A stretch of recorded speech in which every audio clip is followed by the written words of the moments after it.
Audio Jungle.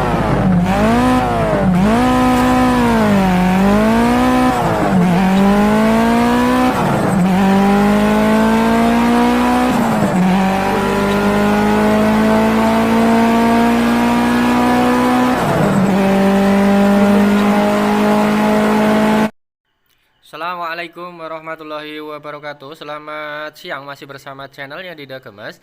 Hari ini atau siang ini kita kedatangan Mio Sporty atau Yamaha Mio Sporty, di mana Yamaha Mio Sporty ini kondisi rem belakangnya bermasalah. Jadi kita akan lihat, kita akan survei atau kita akan analisa yang bermasalah itu apakah spare partnya di bagian rem ataukah tromolnya. Nanti kita akan cek satu persatu karena kendala motor Yamaha Mio ini di saat pengereman ini bermasalah dalam arti kurang pakem. Jadi kalau di rem itu serasa ngeblong, padahal rem kampas rem itu baru.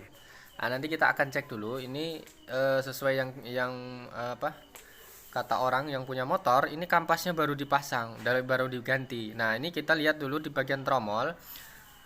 Tromolnya ini sebenarnya normal ya. Kita cek lagi, kita lihat seperti ini normal, nggak ada masalah, jadi masih standar semua.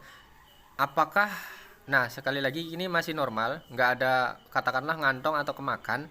Jadi katakanlah bagian tromol ini normal, berarti kita curiga di bagian spare partnya atau kampas yang beliau ganti atau pasang ini mungkin produk atau gimana yang dipasang. Nah seperti ini mereknya bukan orisinil, pertama bukan asli Yamaha, kedua kita lihat postur dari bentuk kampasnya ini masih standar ya sebenarnya, cuman nah ini lihat, kita bisa saksikan kondisi bekasnya ini nggak bisa rata ya.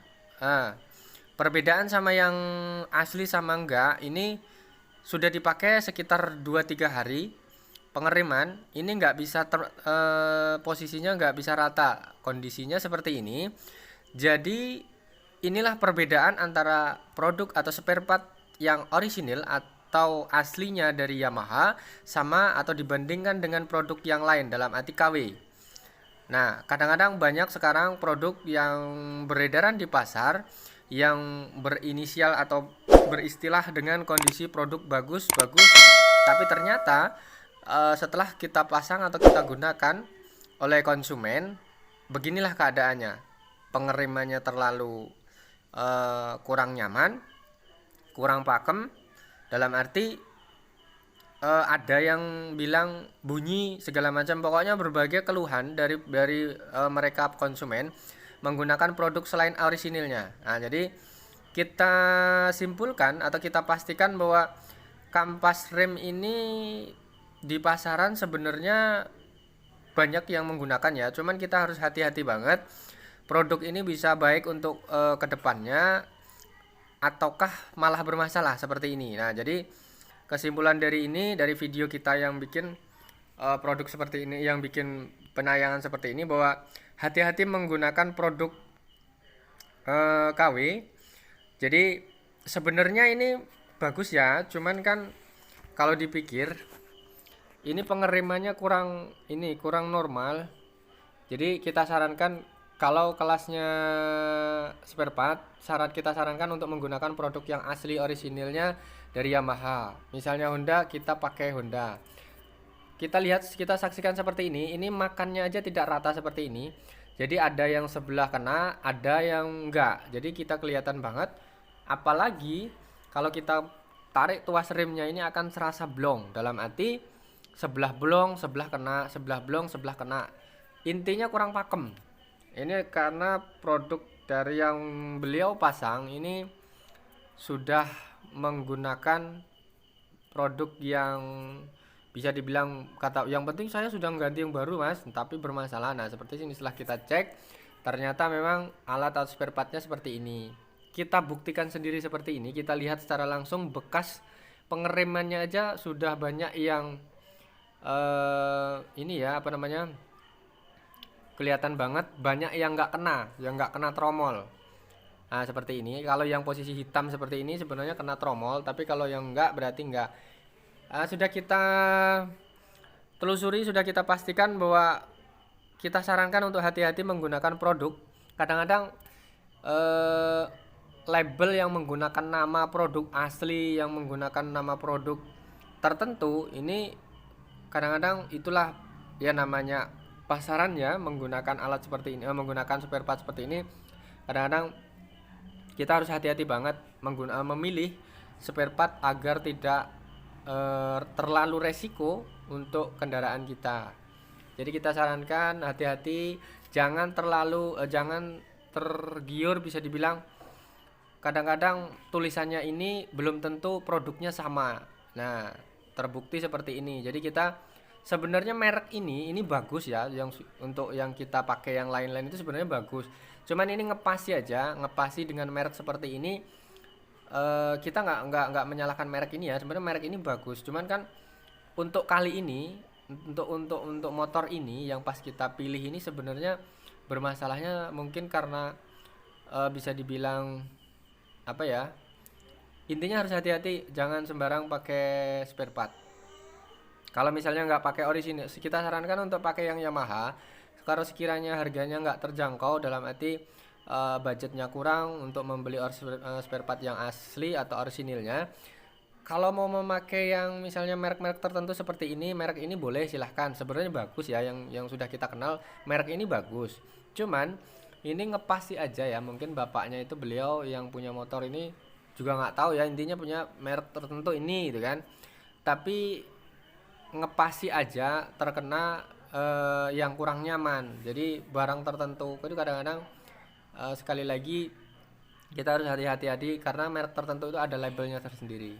Oke, sekedar mengingatkan, sekedar menyarankan bahwa produk ini sebenarnya bagus. Kita sarankan untuk menggunakan produk seperti ini juga kita bagus ya. Cuman kan sekali lagi kita harus cek apakah labelnya benar. Karena produk tertentu itu kadang-kadang ada labelnya, ada enggak gitu kan. Jadi ya namanya perdagangan, jual beli spare part gitu kan, itu juga sangat mempengaruhi. Jadi kita asli atau enggaknya juga kita nggak tahu ya.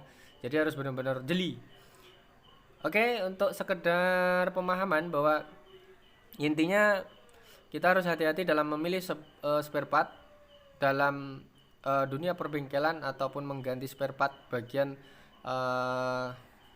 motor kita agar tidak terlalu beresiko. Apalagi ini bagian pengereman seperti ini. Nah, ini lengket.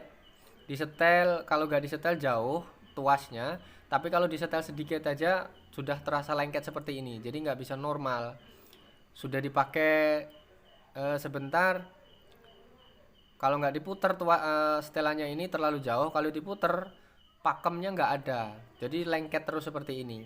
Kalau dikendori nanti blong. Jadi bukan tipe karakter kampas rem seperti ini. Kalaupun padahal motor ini sudah dipakai, dalam arti spare part yang beliau pakai ini sudah, yang dibeli ini sudah sekian hari ya, mungkin sekitar 2-3 hari ke depan, kok bilangnya sudah dipakai kemana-mana tapi tetap nggak bisa pakem. Dalam arti kalau dipakai didorong lengket, jadi bermasalah terus pokoknya. Jadi makanya beliau yang punya motor konsultasi ke sini, Mas kita habis ganti spare part seperti ini kok malah lengket ini segala macam. Jadi kita cek, ternyata memang kampasnya bukan orisinil Yamaha pertama. Keduanya, kampasnya sebenarnya mereknya bagus ya, cuman nggak tahu ini ngepasin dapat spare part yang kurang baik atau gimana. Intinya yang bikin lengket roda itu di bagian kampas seperti ini.